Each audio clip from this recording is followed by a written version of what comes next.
Hello everyone. Are you wondering what cis means? Let's explore.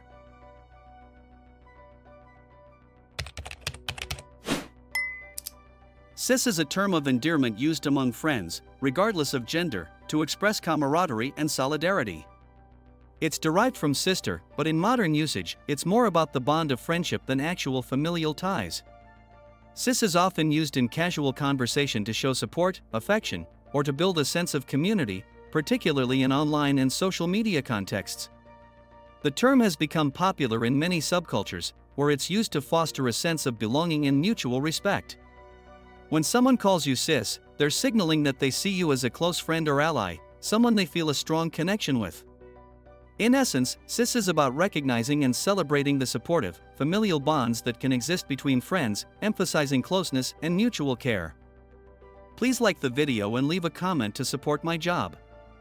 Thank you for watching and see you later. Goodbye.